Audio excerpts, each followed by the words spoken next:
How's it going, everybody? So, after a lot of chaos and hecticness over the past couple of weeks, we finally got the item for this collector's edition in. I'm super excited. I've been playing this game on Steam, but for whatever reason, the PC version of this game was just hit with problem after problem after problem after problem. Going back to the last update they did on the 15th. But I finally got my PS5 version in after a whole bunch of bullcrap with GameStop corporate. And let's go ahead and just dive right into this, because I've had like a week and a half of a really bad headache dealing with GameStop corporate. And I just want to dive right into this. I'm super excited for it. The Lords of the Fallen Collector's Edition. Now, let me just talk about this game really quick, because I have to say, I played the original Lords of the Fallen, and those of you guys that have been following my channel for a while know that I am a Soulsborne nerd. I'm not a day one person. I haven't been playing Demon Souls since 2009 or anything. I was actually introduced to Soulsborne games when when Sekiro came out.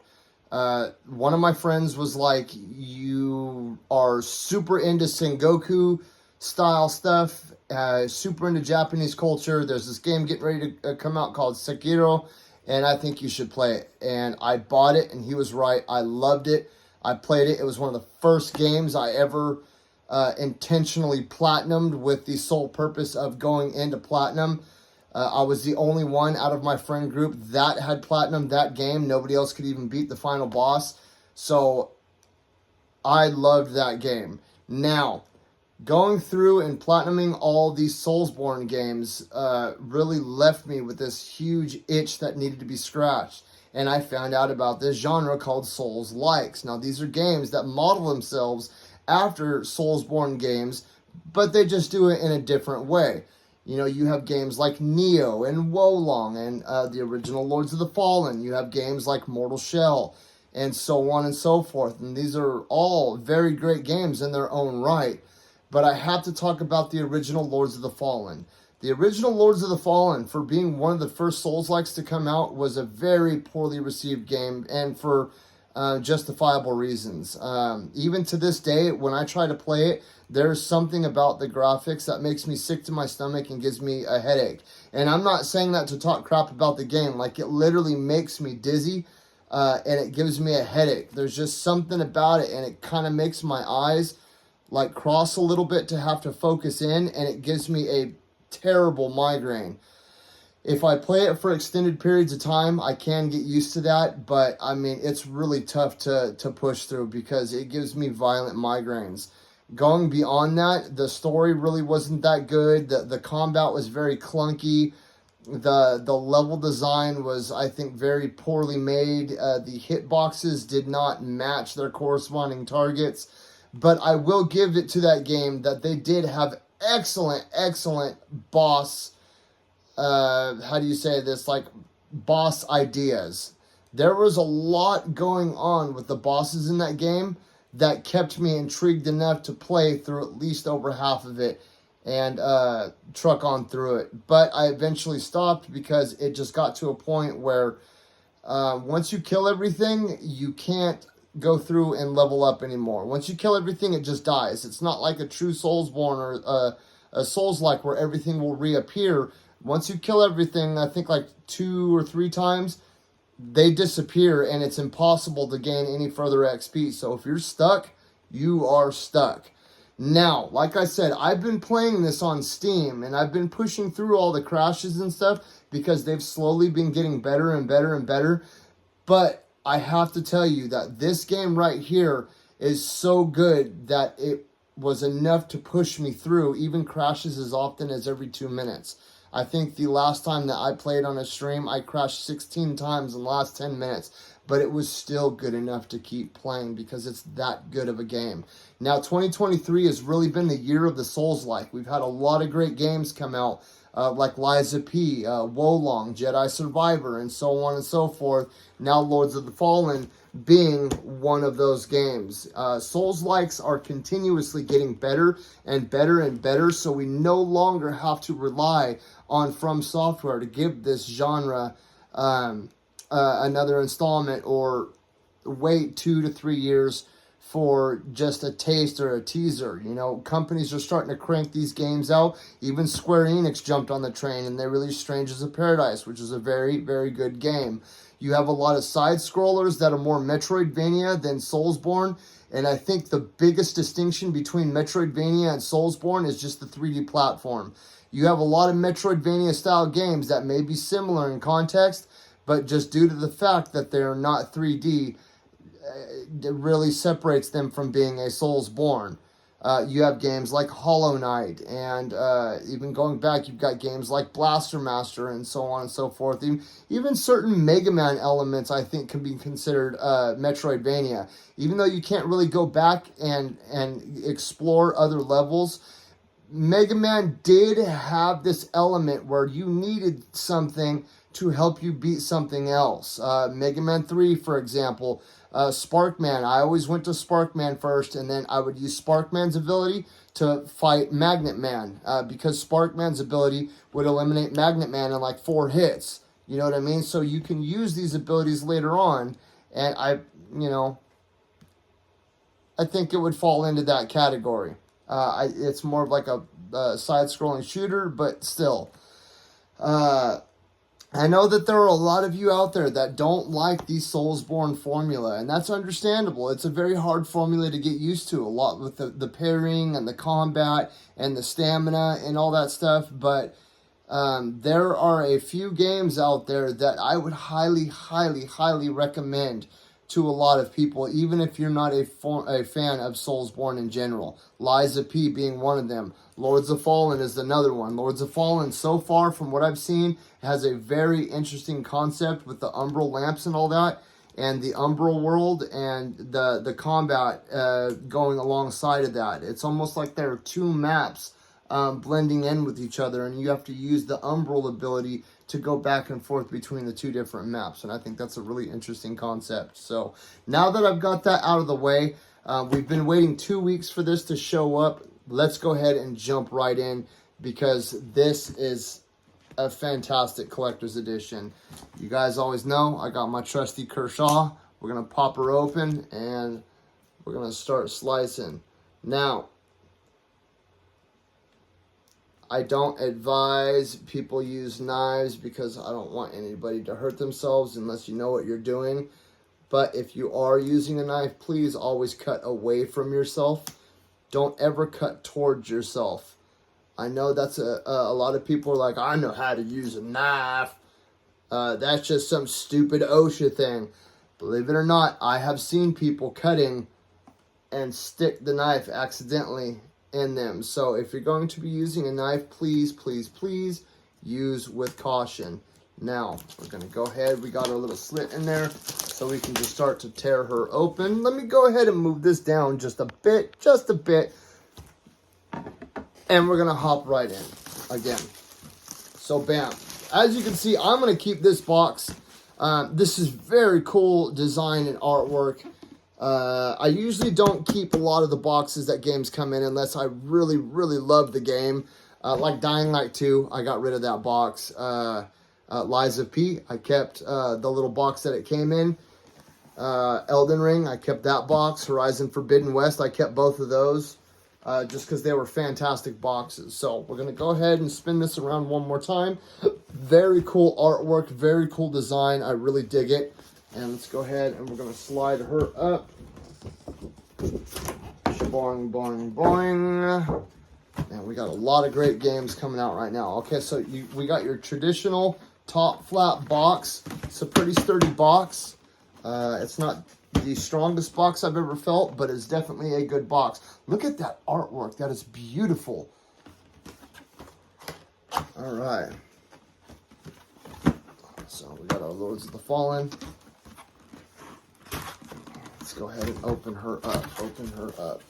Ooh, already right off the top. Beautiful presentation. Beautiful, beautiful presentation. Look at that. They are really taking the time. This company, I think, is really putting in the effort. They want this game to go somewhere. It is not your grandpa's Lords of the Fallen. I can tell you that right now. Okay, so first things first. Woo, dog, and look at that beautifulness right there. Oh my God, I can't wait to play this on PlayStation. I've been playing it on Steam, and as I've said, it has not been that great.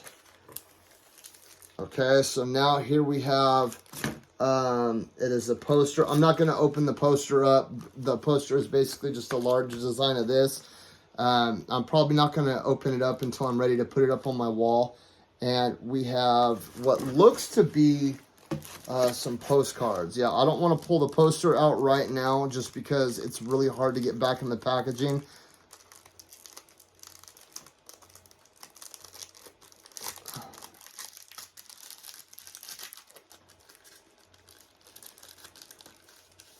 Okay, what is this?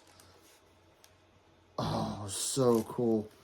So freaking cool. Look at that. Look at the artwork. Look at that. That was the Congregator of Flesh. Now this is the Redcopes. I'm guessing that this is an area. I haven't made it too far in yet. And this is Tankard and Reinhold. And that would be the 3 cards. I love it when games do stuff like this, when collector's editions. I really do. And the reason why is because any like sort of art book or anything like that, I really dig it because it dives right into the atmosphere and the world of the game. And anything that expands that world is okay in my book.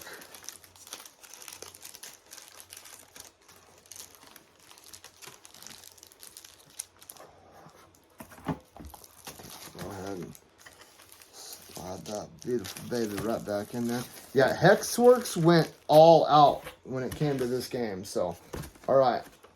Now, look at that. Look at that. That is just so cool how that is set up like that. It's like almost a glass box. That is freaking rad. Let's see if I can.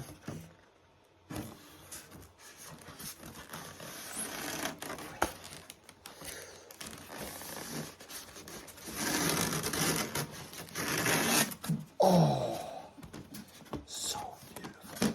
Oh, this is so cool.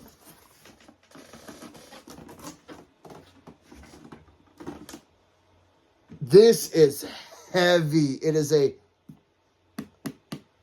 a metal box with the Lords of the Fallen up top.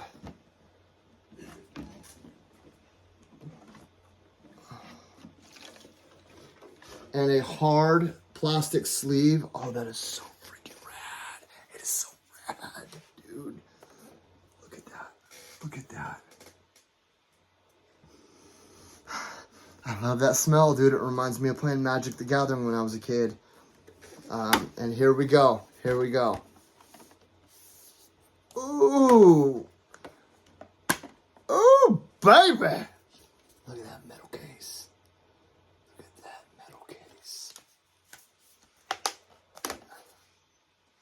You guys know how I am with steel books and the things of that nature. Steel books, statues, art books. Oh. Magic the Gathering, baby. 1995 all over again. Yeah. Phyrexian Dreadnought. Shivan Dragon.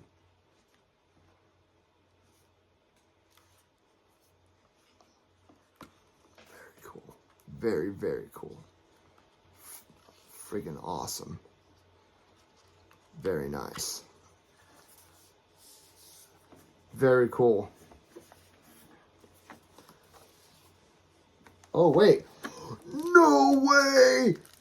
It comes with its own remote. Dude, that is sick! That is so sick! So this is a light display. What? What? Oh my god. Oh my god.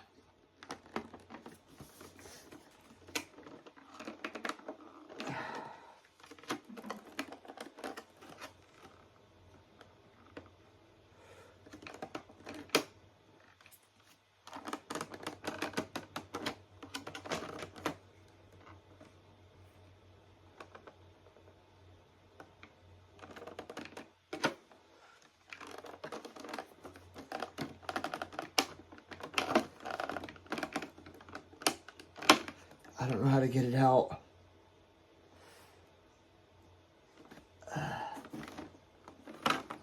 It's like behind. Maybe if I... No, that ain't gonna work.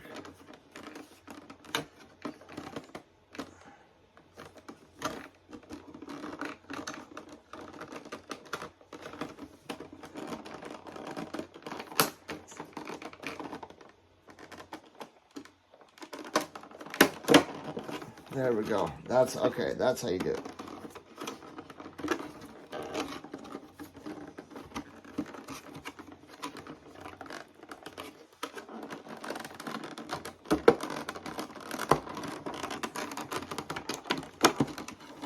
Okay. Super secure packaging. This lip right here, it was put in behind this lip right here. Super secure packaging. I dig it. I dig it. I dig it a lot. So let's go ahead.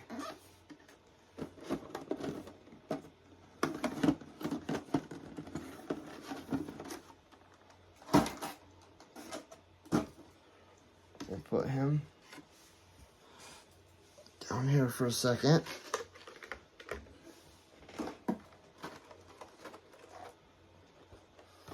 Oh, dude.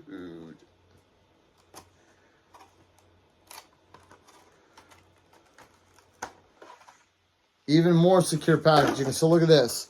So, bam. Bam.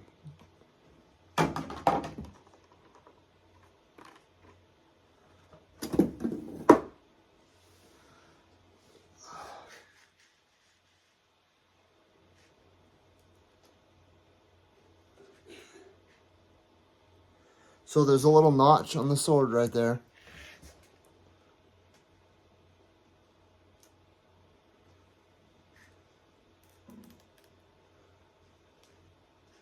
And it fits in.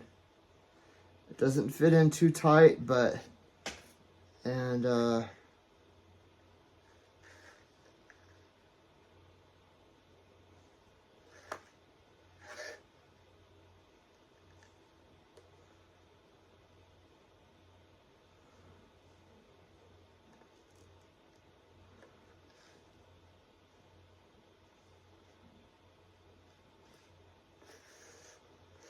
I'm not sure exactly where this goes, so we're just gonna put it right there.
Oh, well.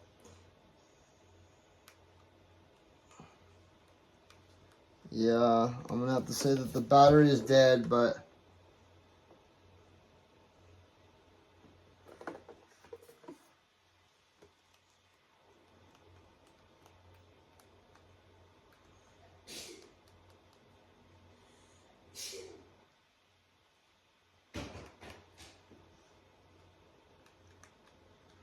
yeah, okay, so the battery is dead, but still, look at how cool that is. So the light is up here and it shines down and it like lights around him. Super cool, super cool. So, I'm not gonna lie, I'm gonna give this one a 12 out of 12. I haven't given a collector's edition a 12 out of 12 in a long time, but it was a good price. It's got a cool statue. It comes in a very cool display that lights up. Steelbook. Came with a remote for the display. I think that's ingenious right there. I've never seen a collector's edition like that. It came with the art book. You know what I mean? It came very well sealed. The price, I feel, was very fair. It was like $230, which for all this stuff, it's a pretty fair deal. I'm having to change my price point from 150 to 250 because of inflation, games going from 50 to 70 and so on and so forth. But dude, this is amazing, man. I've genuinely never seen ingenuity like this. Like, you have your own little library right here. It's like it's its own personal library to store the games and all that, and the art book. And you could even take the art book out and store another game right there if you wanted to. But like, if you were like, oh, look at me, my Lords of the Fallen collection, and you want to put the old one right there, or you want the steelbook and the plastic case right here, and you want to put the art book away, like, there's just so much stuff that you could do with it. And the fact that it comes in this metal tin, like this metal display case, that is just genius. With the light on top, I mean, that is freaking amazing, man. Amazing. So, I'm giving this a 12 out of 12. I highly recommend this game to a lot of people out there. I've been having a blast with it. And just for right now, I would recommend PC players and Xbox players hold off on it. And yeah, so with that being said, you know, I hope that I've been able to provide some useful information to you guys. And I hope to see you guys in the realm of the Umbral here very soon. Peace.